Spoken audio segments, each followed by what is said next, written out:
Je voudrais du soleil vert, des dentelles et des théâtres, des photos de bord de mer, dans mon jardin d'hiver.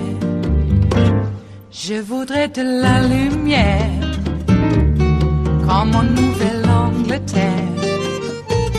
Je veux changer d'atmosphère, dans mon jardin d'hiver. Ma fleur sous la pluie de novembre, tes mains qui courent, je n'en peux plus de t'attendre. Les années passent, il est loin, là je tombe. Nul ne peut nous entendre. Je voudrais du Fred Astaire, revoir un latte. Administrator Pruitt, public officials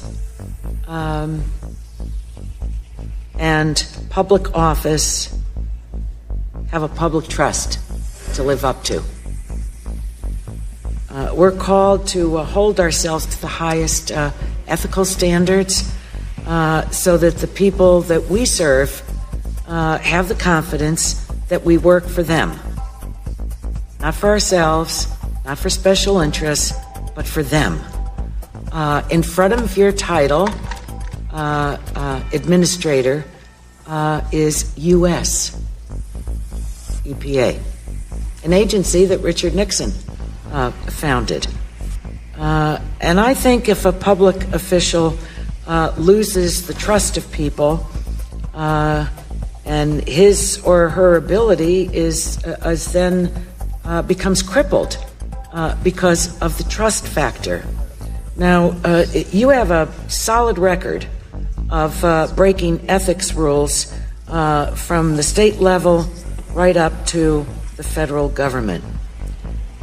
It's a long list, and it includes wasteful spending. I think it's an embarrassment to our country, and I think it's offensive to constituents. My constituents raise a lot of questions about you and say, how can he be doing this? So the first question that I want to ask you might be a little unusual one. Do you have any remorse for the excessive spending on behalf of yourself, the expensive air tickets, stopping in Paris, the amounts of dollars that you've expended at the agency for an expensive telephone booth? I know you said it's for a skiff, but there is a skiff at the EPA. Do you have any remorse about this? Let me say to you, Congressman. Well, you can answer it yes or no. Do you have any remorse? I echo your comments. I think that what you said is absolutely true about the importance of public trust. Sir, I have 2 minutes. I endeavor to achieve. I endeavor yes or no? to live in a way that respects that. Do you have any remorse? I think there are changes I've made already. The change from first class to coach travel, that's a change I've made. I learned about the pay raises. You're not going to out-talk me. You claimed that Stephen Hart, the lobbyist who owned the condominium where you paid below market rent, never lobbied you. However, we now know this isn't true. Mr. Hart's firm disclosed that he met with you regarding cleanup of the Chesapeake Bay. Did you have any other official meetings with Mr. Hart? Yes or no? The meeting that you referred to was not a meeting with Did you have any other meetings with him? It was with respect to an individual. All right, I'm moving on. Did you ever discuss Mr. Hart's clients or EPA business with him outside of official settings? There was no other meeting with Mr. Hart except the Did you have any other lobbyists or representatives of industries with business before the EPA provided you with similar personal favors that you haven't previously disclosed? Congresswoman, as I've indicated, with respect to this situation with Mr. Hart and Mrs. Hart, the only event that took place was a meeting with a nonprofit. Are there any other Chesapeake instances Bay, and I'm not aware of any granted, other. I'm not aware of any Are there other any instances. other instances in which you granted access to donors or lobbyists to whom you owed personal favors? I'm not aware of any instances. Your travel, including regular upgrades to first class at the taxpayer's expense, has cost over $200,000 since you became administrator.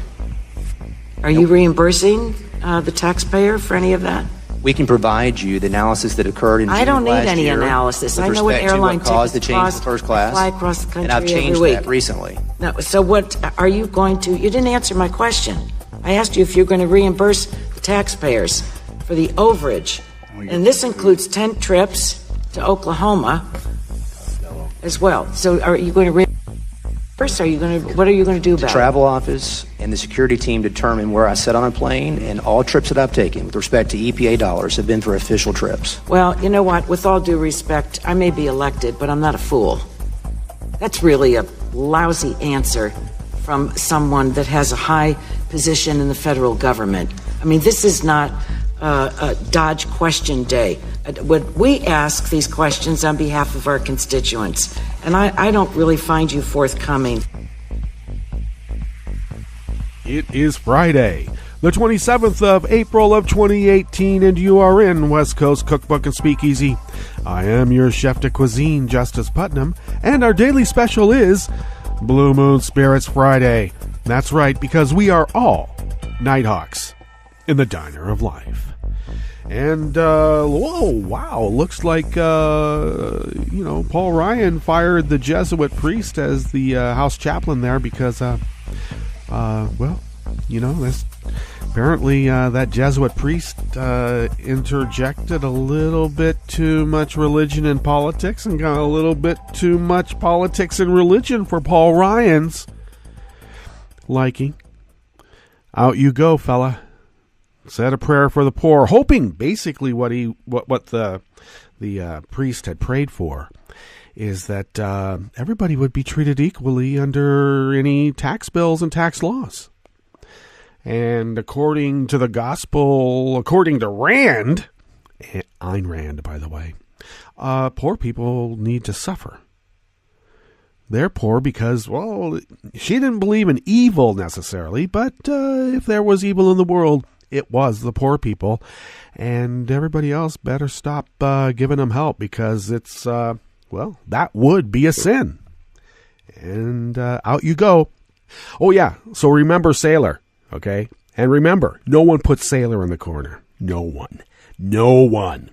Well, what are we going to attend to today? Well, let me tell you.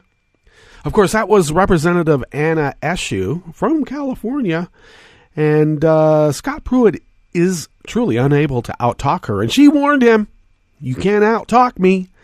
And, of course, her sharp questioning of Scott Pruitt just really highlighted how corrupt he is. Ooh, boy. Then on the rest of the menu, federal agencies cannot confirm the whereabouts of nearly 1,500 unaccompanied migrant children because they're really not humans. And don't you dare say a prayer for them, you evil Jesuit. Trump literally threatened countries around the world voting over who will host the 2026 FIFA World Cup soccer games. He literally threatened them. Oh, God. And the EU demands that online platforms and social networks crack down on fake news by October or face the threat of stricter new laws imposed later. Better do it. Yeah. Facebook had a hard time apologizing for legally going out or suing reporters for reporting the truth about their activities. Representative of, I think, one of the big ones, not Mark. Mark can't go to these things. You know, it's beneath him. You know, he could shake hands with an oligarch in Russia and give him a T-shirt, but he can't sit in front of Parliament and get questioned on, what the hell he's doing. But his representative could not apologize for threatening reporters with lawsuits for reporting the truth. And, because you do that, then you're going to be apologizing forever. And they can't do that. Well, after the break, we move to the chef's table, where the DHS has ended protected status for Nepalese immigrants and are giving them 1 year to pack up and get the hell out. There's a new sheriff in town, and you're not wanted. And the UK downgrades Trump's state visit after a year of humiliations. All that and more on West Coast Cookbook and Speakeasy. Bon appetit.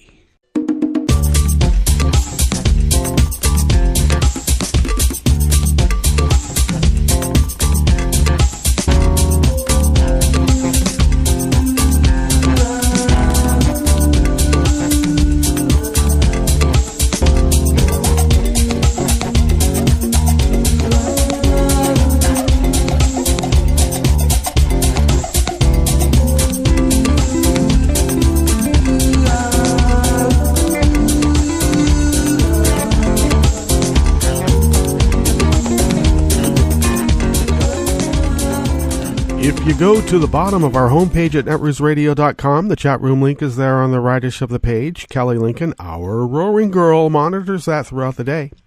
To the leftish of the chat room link at the bottom of our homepage at netrootsradio.com are the donate and contribute buttons, and thank you for your generosity. We are able to keep the lights on, and that is because of you, because we are unable to do it without you. And let's see, if you would like to follow Netroots Radio, you can do that on Twitter at Netroots Radio. We're also on Facebook. And you can follow me on Twitter at Justice Putnam. And the show notes and links diary is posted on Daily Codes about 10 minutes before showtime. And everything that you need to know, plus more, is there. So do check that out. And I'm, of course, on Daily Codes as Justice Putnam.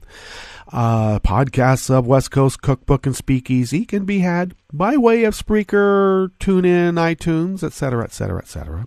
Oh, I should mention also a reprise of this broadcast is reprised later in the afternoon.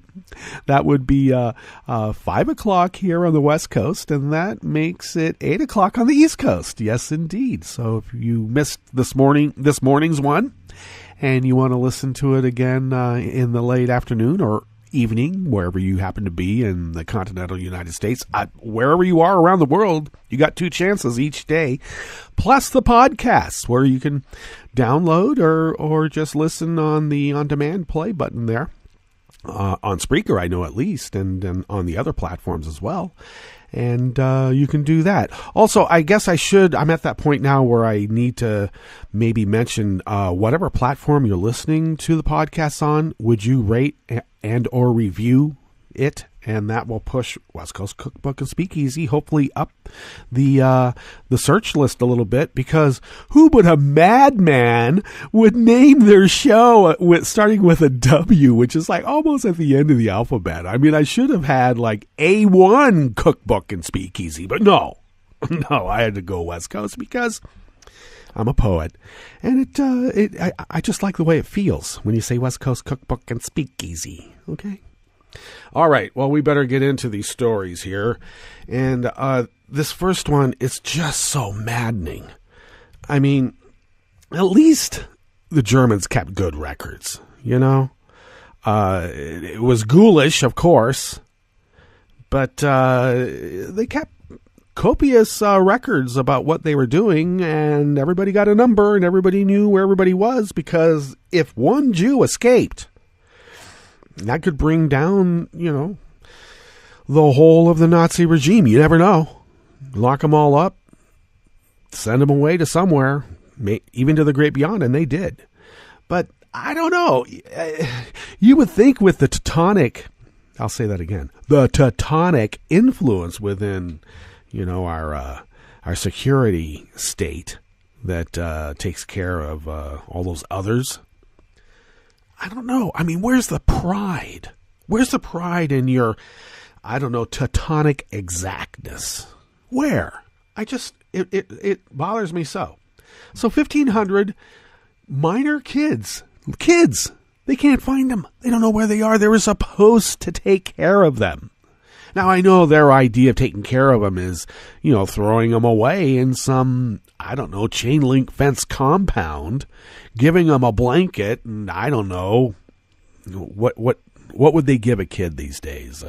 I don't know, a popsicle? I don't think they'd give him that because they're others. So, are they in the security system itself, and they just lost them in prison? Is that what happened? It's almost as if they don't care. Amanda Michelle Gomez out of Think Progress penned this. Department of Health and Human Services lost track of nearly 1,500 unaccompanied migrant children after they were released to sponsors in the U.S., and the agency was tasked with monitoring the children who were once in its custody. And then you wonder why this Trump government is so concerned about child trafficking. Like, we're not doing it enough, and now they're trying to catch up? Stephen Wagner, the acting assistant secretary for children and families, told a Senate Homeland Security subcommittee that the agency could not confirm the whereabouts of 1,475 out of 7,635 children, which is 19%, 30 days after first being released. The agency first learned of the lack of information when officials called sponsors between October to December of 2017, asking about the kids' safety and the kids' well-being, and then the agency found out that the children were missing. Officials also discovered 6,075 remained with sponsors as 28 children had run away. 5 were removed from the U.S., and 52 had relocated to live with a non-sponsor. And the news was first reported by the New York Times. Which reminds me, what is the New York Times going after Chelsea Clinton for? I mean, it's so lizard-brained and knee-jerk. She has the Clinton name, and they just go after her because they didn't fact-check with her when they wrote a story about her mom and her? Come on, New York Times. Well, back to this issue. In the event that the federal government cannot locate a missing child, a contract service provider will make a note in the kid's file, but nothing else is done. Well, they're just others, Gee. And then Wagner told the committee there is not a further attempt to locate the child. Wagner oversees the Office of Refugee Resettlement, which is responsible for the care and placement of accompanied migrant children who migrate to the U.S., but not legally.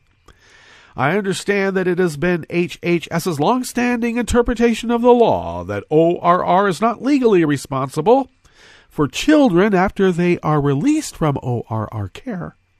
However, considering the importance of the post-release period, we are taking a fresh look at that question as a matter of both legal interpretation and appropriate policy, Wagner said. These children, most of whom are from Honduras, Guatemala, and El Salvador, and have fled violence and or poverty, are particularly vulnerable to being exploited by human traffickers en route to or at their final destinations. 2 years ago, the subcommittee released a report detailing how HHS placed more than a dozen immigrant children with human traffickers after officials failed to conduct thorough background checks on those sponsors. To prevent this from recurring, HHS and the Department of Homeland Security signed a memorandum agreeing to establish procedures together within a year to protect unaccompanied minors who come to the U.S. A year?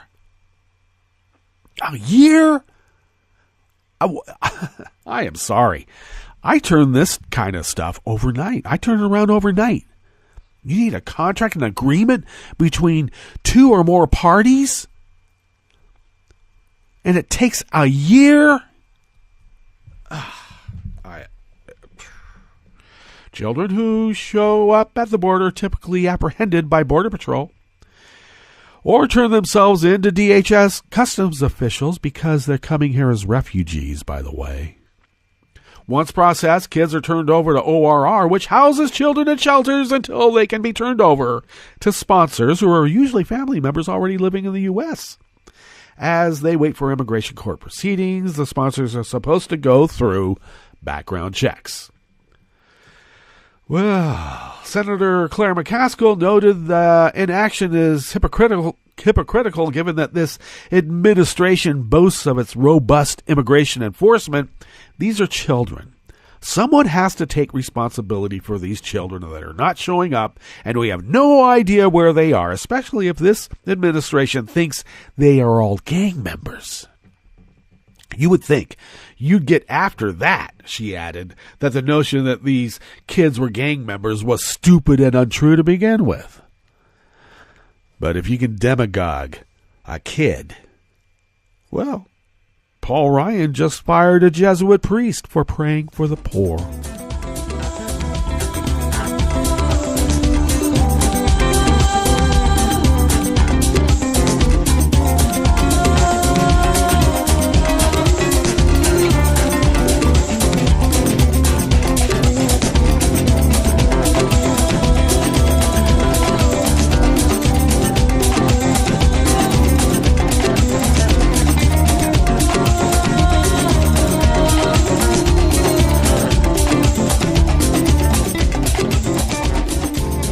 Next offering here at the Bistro Cafe, part of West Coast Cookbook and Speakeasy, Blue Moon Spirits Fridays, because we are all Nighthawks in the diner of life.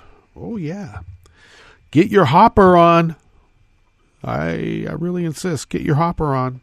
Oh, which reminds me. I always say that on Blue Moon Spirits Fridays, the greatest cocktail in the world is the French 77. And some people wanted to know what makes a French 77 different than the French 75, which everybody was drinking in Casablanca at Rick's place.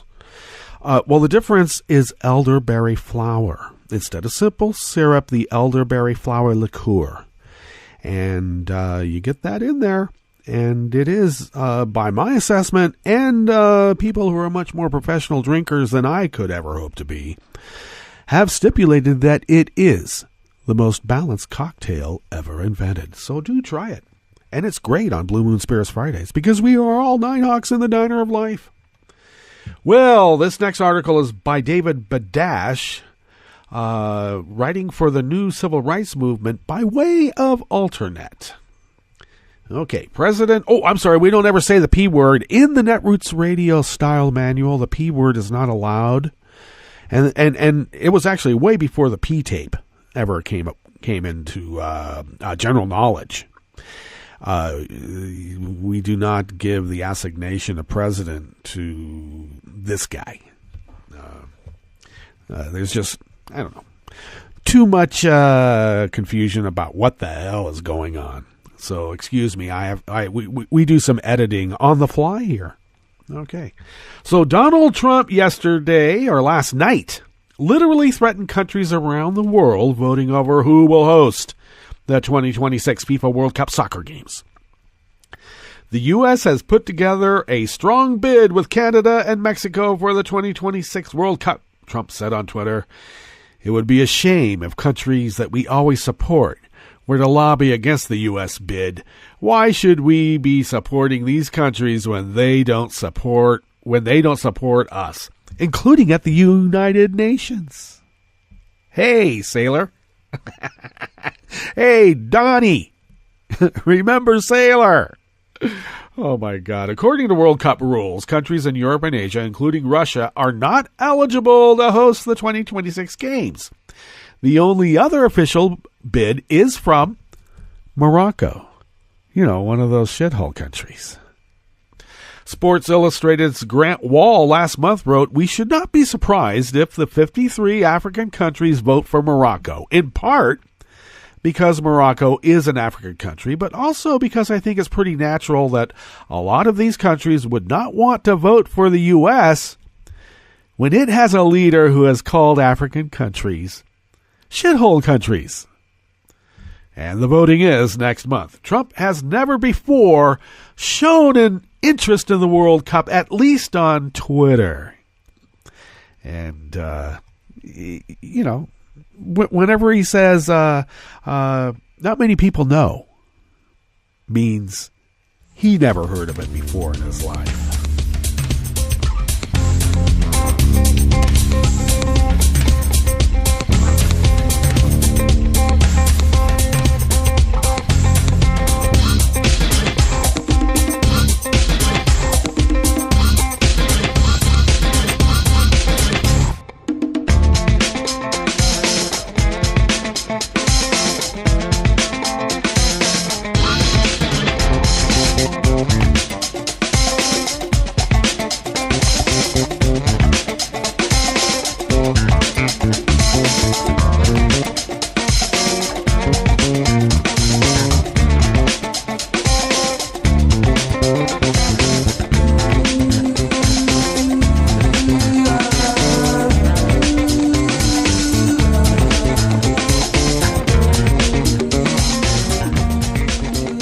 Okay, finishing up here in the Bistro Cafe, part of West Coast Cookbook and Speakeasy, is an article out of the EU Observer by Nikolai Nielsen.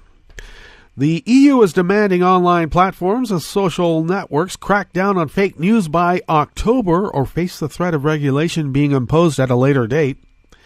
The Commission rolled out a series of measures that hopes will weed out what it broadly describes as disinformation ahead of the upcoming European elections in 2019.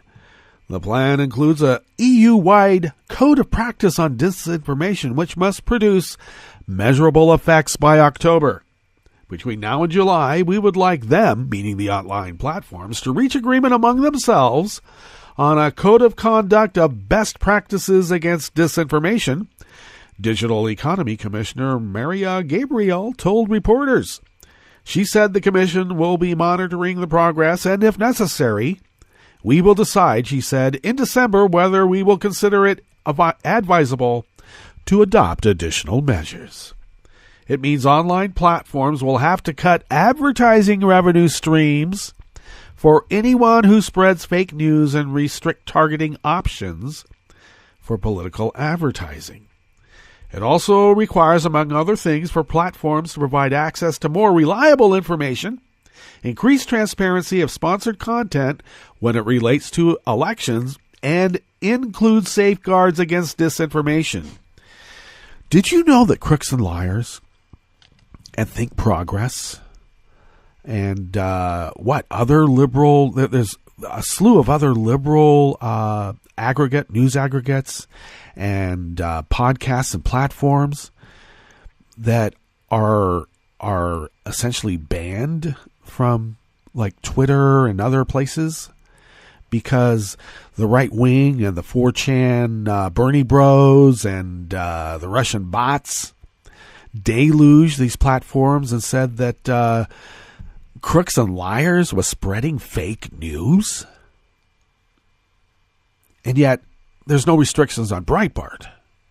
There's no restrictions on Sinclair Broadcasting. There's no restrictions on Fox. There's no restrictions on the Daily Stormer. But Crooks and Liars? Think Progress? Are you effing kidding me? This is the danger that we have with allowing, all intentions can be good, but the results can be horrible, especially with the group that knows how to tweak the process for their own devilish means.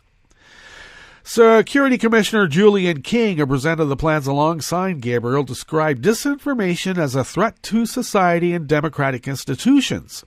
When such manipulation is attempted by outside, from foreign actors, it can have serious potential consequences for our security, he said, noting information warfare is part of the Russian military doctrine. Which brings to mind what is happening to Joy Reid right now. Isn't that odd? The the homophobic slurs that are ostensibly attributed to her, when you put it through, the grammar engine, it doesn't show up as being her. That's weird. Disinformation, fake news, but it seems like it's always used against, the resistance. Let's get to our break, and we'll come back and we'll go through weather from around the world, and then we'll finish up with the stories that we have curated for you today for Blue Moon Spirits Fridays. You are listening to West Coast Cookbook and Speakeasy, and we will be right back. You are listening to netrootsradio.com. Please hang up and try again.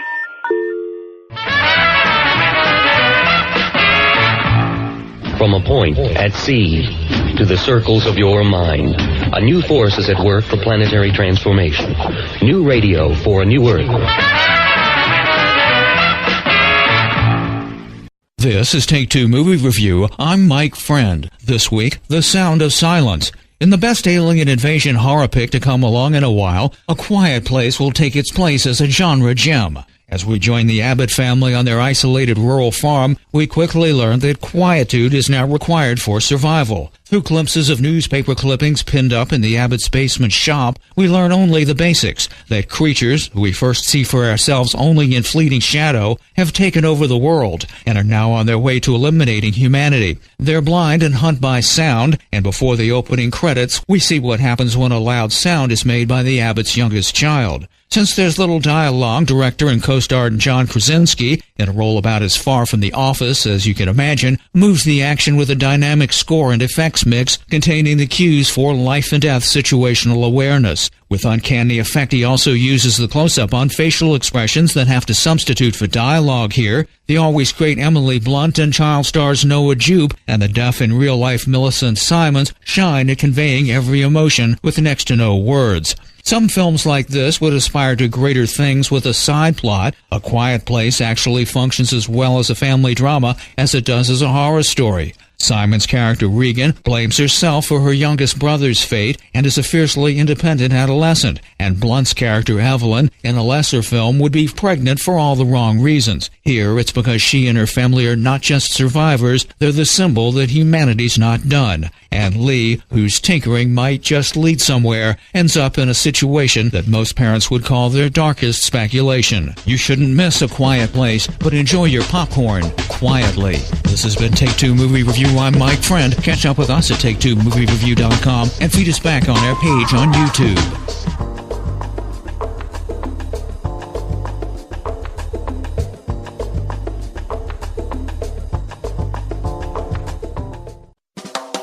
Welcome to 60 Second Civics, the daily podcast of the Center for Civic Education.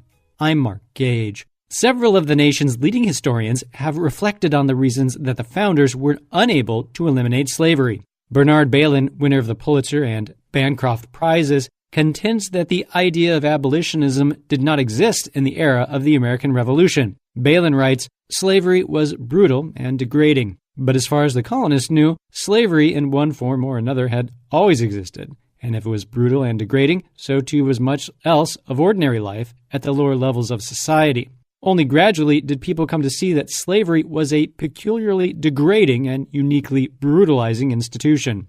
Bailyn contends that to condemn the founders for having tolerated and perpetuated a society that rested on slavery is to expect them to have been able to transcend altogether the limitations of their own age. He points out that what is significant in the historical context of the time is not that the liberty-loving revolutionaries allowed slavery to survive, but that they, even those who profited directly from the institution, went so far in condemning it, confining it, and setting in motion the forces that would ultimately destroy it. That's all for today's podcast, 60 Second Civics, where civic education only takes a minute.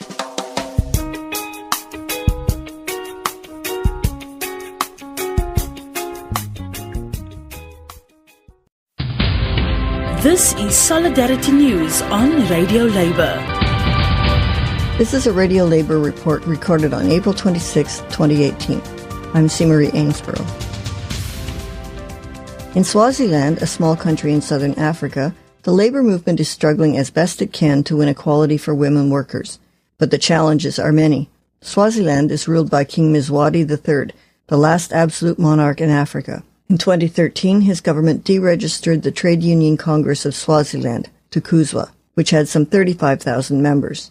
The next year, in 2014, the Swazi government banned all labor unions. In response, the global labor movement and the UN's International Labour Organization began global efforts to support the labor unions in Swaziland. Through all this, the condition of workers in the country, especially women workers, worsened. The Swazi constitution provides for equality, but does not prevent discrimination on the grounds of sex, language, sexual orientation, and gender identity. To find out more about the situation in Swaziland, Radio Labour interviewed Girli Magagula. Ms. Magagula is the organizing secretary of the Women's Committee of Tukuzwa.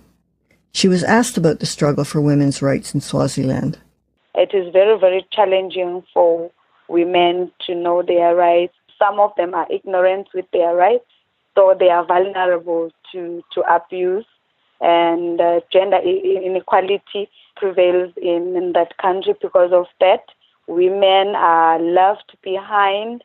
They don't participate because they lack education about their rights. Ms. Magagula was asked about what is being done to help curtail violence against women in the country.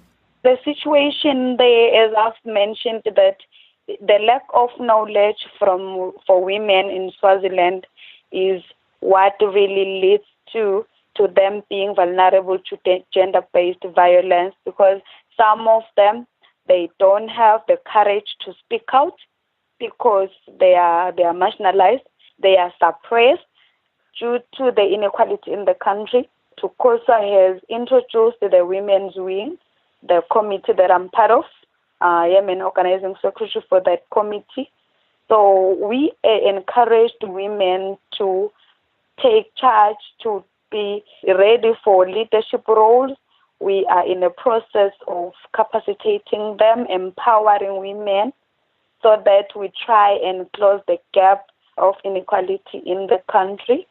We are working hard to see that there is an end of gender-based violence. During the interview with Radio Labour, Ms. Magagula was asked about the registration status of Tukuzwa. The Federation of Swaziland, Tukuzwa, is now registered in Swaziland after the international community intervened.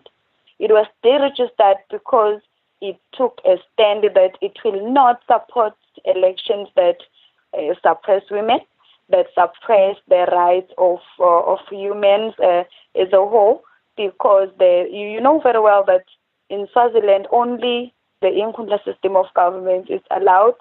Political parties are banned. People are not allowed the freedom of expression. So Tukuzwa took a stand. That is why it was banned. But now it is a registered federation in Swaziland. Ms. Magagula was asked what Tukuzwa is doing to help better conditions of workers in Swaziland.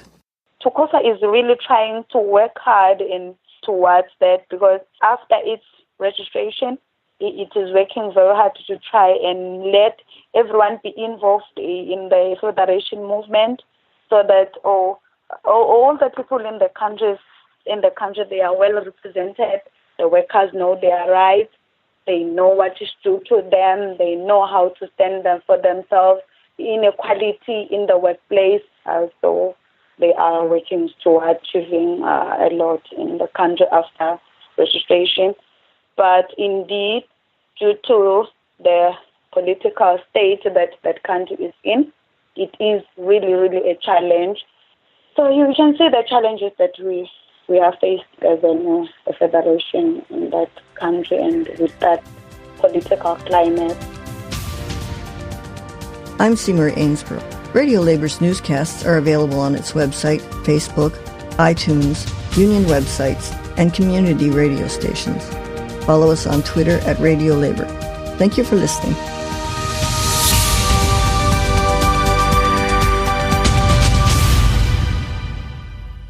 From United Nations headquarters in New York, I'm Luke Vargas with your World in 2 Minutes.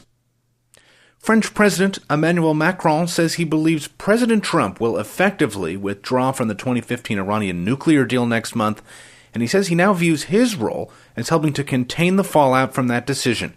In remarks with reporters in Washington on Wednesday, following a joint address to Congress, Macron was unsparing in his criticism of Trump's negotiating strategy, which has been characterized by tearing up multilateral agreements without having replacements in hand.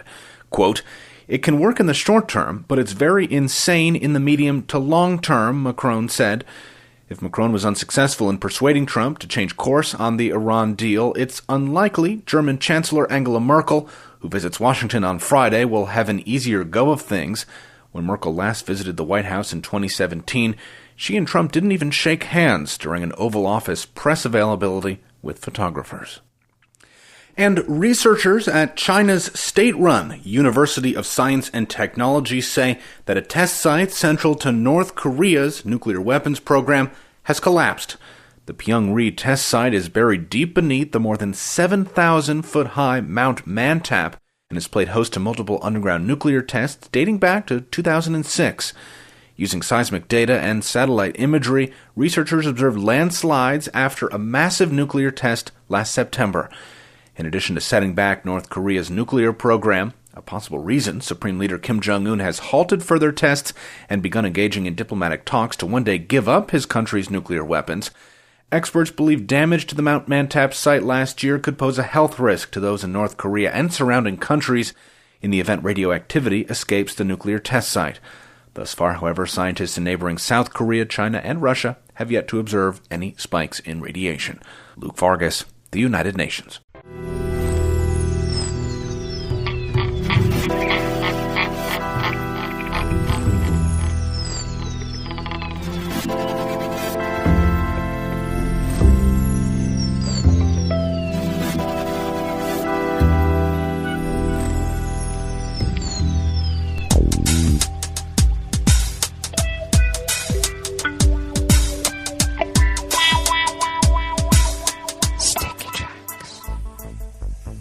Thank you for accompanying us here to the chef's table at West Coast Cookbook and Speakeasy.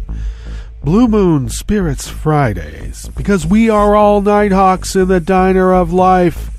And because of that, now, if you have a pen and paper handy, get it. And I'll give you the recipe for the French 77. And if you don't have pen and paper handy, well, then you're just going to have to get to the podcast or listen later in the day. Or if you're listening later in the day, get the podcast. Okay, so get 2 ounces of gin, a half an ounce of Saint Germain, that's that elderflower liqueur, rather than simple syrup, as in the French 75. The half ounce of Saint Germain, the elderflower liqueur, substitutes for the simple syrup. 1 ounce of fresh squeezed lemon juice, 2 ounces of champagne or sparkling wine. Prosecco works really good. It has the smaller bubbles. But I like, give me them away. And a 1 small strip of a lemon zest. Shake together the gin, the lemon, the juice, and the Saint Germain with ice. Strain and pour into a cocktail glass. Pour the champagne float over the top. Garnish with lemon zest. Serve immediately. Makes 1 cocktail. Okay? All right. Well, now that you have the proper recipe for the French 77, let's move on to weather from around the world. And we always begin weather from around the world along the banks of the Rogue River in the Rogue River Valley of southern Oregon on the west coast of the continental United States of America. Where it is currently 55 degrees, we will be much cooler today. We were in the low to mid-80s yesterday, and though one of my thermometers was registering 92 out in the garden, but it gets a little bit more direct sunlight rather than in the shade as it should be properly. But it was warm yesterday, and we do have a storm front coming in, and our temperature has dropped precipitously. We should be, low 60s, say. But it's nice. Fresh air coming in. The winds are currently out of the southwest at it's just bumped up to 7 miles per hour.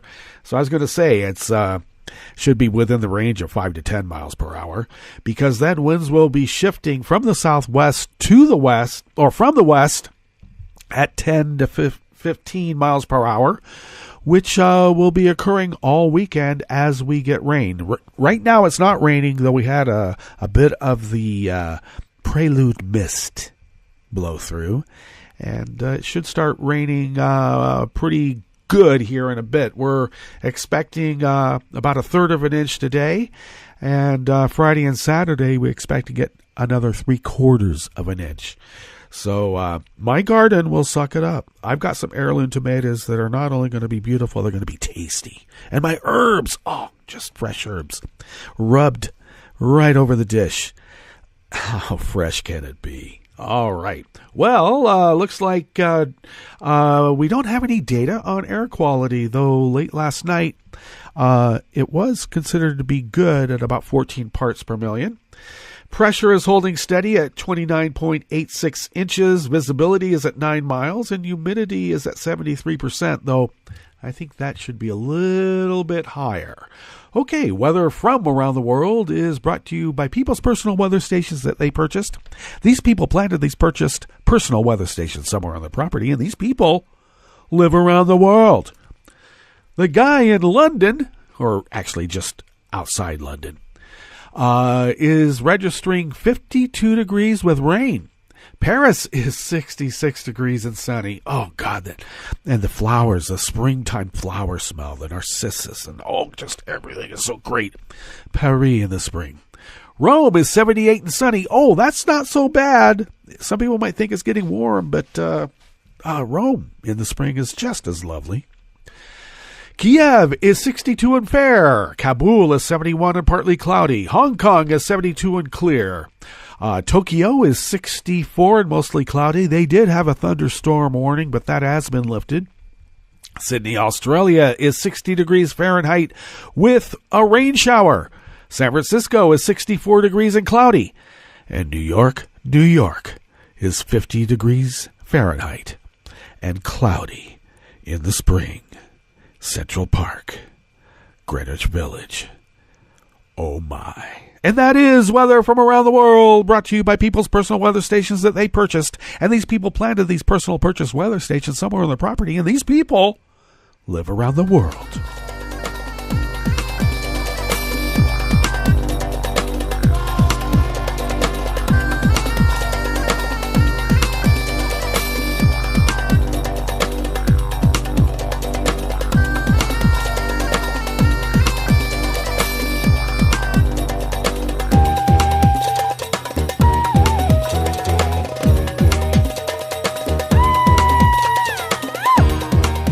Okay, first offering here at the chef's table, a West Coast Cookbook and Speakeasy. Blue Moon Spirits Fridays. Do you need another French 77? Have you finished it that quickly? Be careful. It will go to your head. Okay. Well, this first article is by Ryan Koronowski out of Think Progress. And once again, Think Progress has been targeted by ad networks for producing controversial political content, like Crooks and Liars and a few others. I believe even Raw Stories in the mix. Can you believe that? Because they report on white nationalism and others, and so they're getting punished with the ad blocking. So just remember what can happen. All right. So while Nepal is grappling with the devastation wreaked by a 7.6 magnitude earthquake, their protected status is ending, and the government's telling them they got 1 year to pack up and get the hell out. Jesus.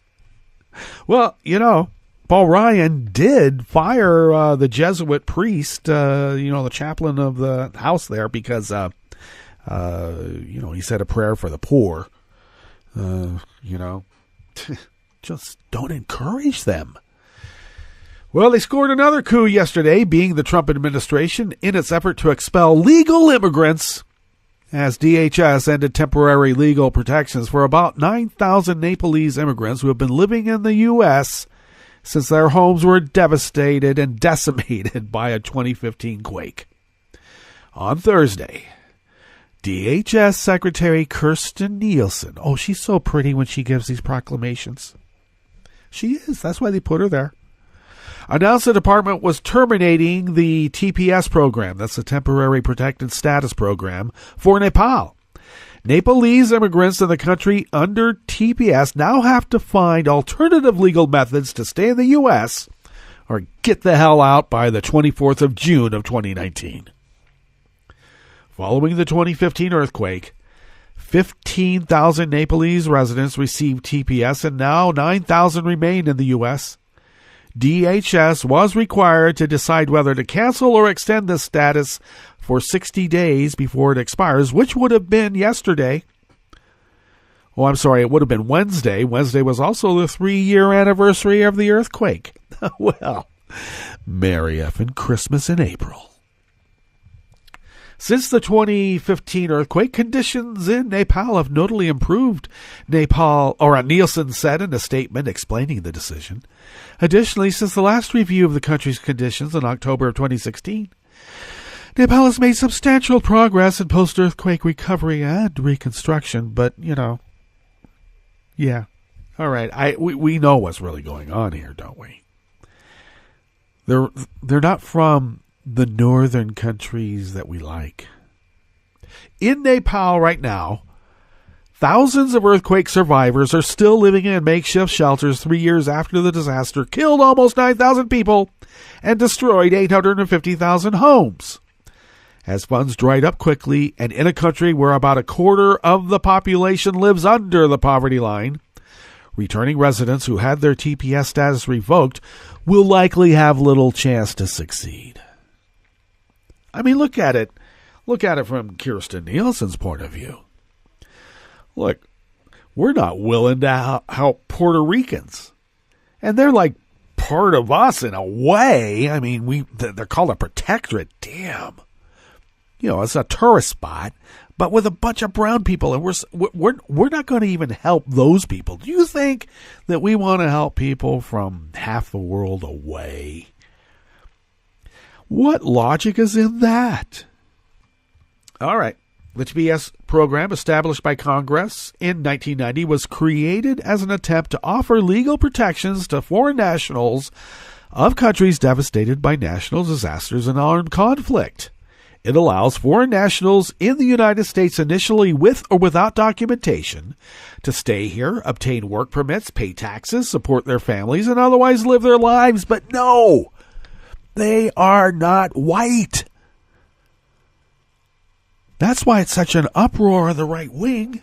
It's the right wing, or the white right wing. It's the white part that makes America great again. Please, I thought that, that's right. They took the land of immigrants away, that we're a nation of immigrants. They just excised that out of our history in the documentation of what, our mission statement is.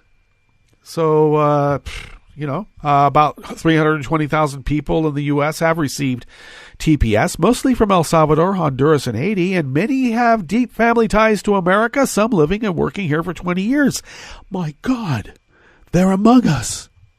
And then they'll awaken and probably try to kill us in our sleep because, that's what foreign nationals will do, especially the refugees. The NAACP sued to void the decision as irrational and discriminatory based on Trump's public hostility toward immigrants of color. And that was when TPS canceled 60,000 Haitians from the TPS. And that was in last November. And last September, DHS canceled TPS for refugees from Sudan and ordering that Sudanese immigrants without any other legal status leave the U.S. by November 2nd of 2018. Get the hell out and go back to your shithole country, you shithole person.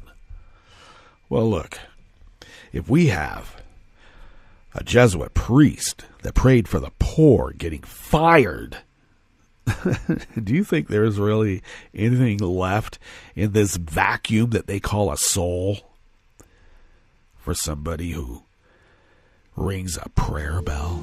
Dans ces maintenant tout l'été, vous serez des cigales qui dansent, balancent au cri du vent léger. Quand l'hiver sera venu, vous prend au dépourvu, vous danserez main dans la main et attendant l'été prochain. Dansez maintenant tout l'été, aimez-vous sur le sable. Dansez maintenant. Okay, finishing up here at the chef's table at West Coast Cookbook and Speakeasy Blue Moon Spirits Fridays is an article out of Share Blue Media by Carolyn Orr. Well, after a year of recriminations, humiliations, insults, and whatnot, it looks like the White House announced that Trump will finally make his first visit to the UK after a year of putting it off. But there will be no pomp and circumstance when he arrives in Britain in July. Well, that trip's going to be now a working visit with Prime Minister Theresa May, a downgrade from the kind of ceremonial state visit that was initially offered. Trump was first invited to visit the UK in January of 2017. At the time, May extended an invitation to Trump and Melania for a state visit from Queen Elizabeth II. Well, he had high hopes for his visit, right? He wanted to play golf with Queen Elizabeth, and he wanted to ride in the gold-plated carriage. With or without the Queen, by the way. And preferably without the Queen, because it would detract from his greatness. How dare she? Well, his caviar dreams did not come true. Instead, he spent the next year stumbling through a series of embarrassments and growing increasingly unpopular with the British public. Well, they should have listened to their Scottish neighbors when he was building his golf course there. But no, don't listen to the Scots. Well, in February 2017, members of Parliament sent a petition to the government calling for Trump's state visit to be cancelled or downgraded. They garnered 1.8 million signatures, and so now they're going to downgrade it. Good for them. Okay, well, if he actually does make it, because you never know with this guy, you know, he may decide to put it off, or he might be preoccupied with some other things like court. We can only hope. But if he does make it there, he's not going to get the royal welcoming that he expected in that gold-plated carriage ride. But he can expect to be greeted by a wall of people who don't want him there. And I don't blame them. We don't want him either. But we're gonna get him out. And we might have to do it by voting. Oh, yeah. Okay, that brings us to the end of our broadcast period, but not for Netroots Radio. It continues, and live content throughout the day for breaking news. And also during the weekend, we do have live content from our national feed providers as well. So stay tuned for that. And, of course, we have a lot of live content. Stay tuned for that. We'll meet up on Monday for River City Hash Mondays, because that's what we like to do on Mondays. And do stay tuned to Netroots Radio, and we'll visit with you on Monday in West Coast Cookbook and Speakeasy. Bon appetit.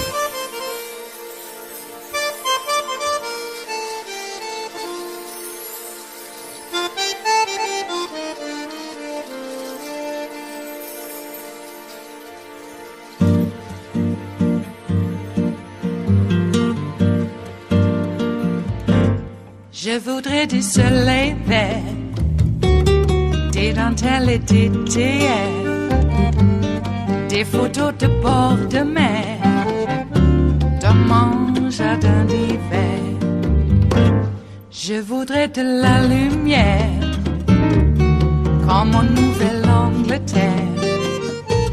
Je veux changer d'atmosphère, dans mon jardin d'hiver.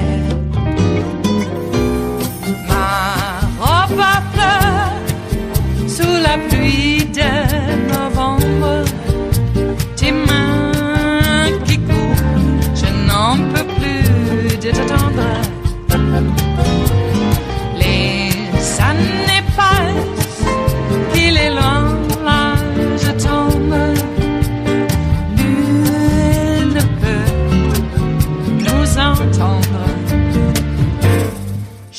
voudrais du Fred Astaire, revoir un latte Goer.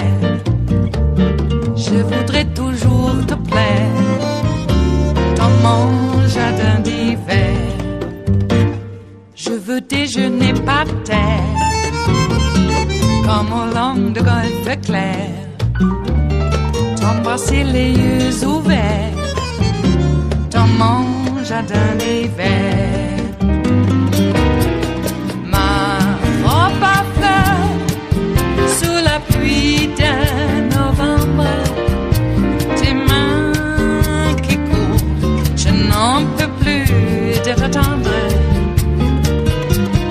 Les années passent, il est loin l'âge tendre, nul ne peut nous entendre.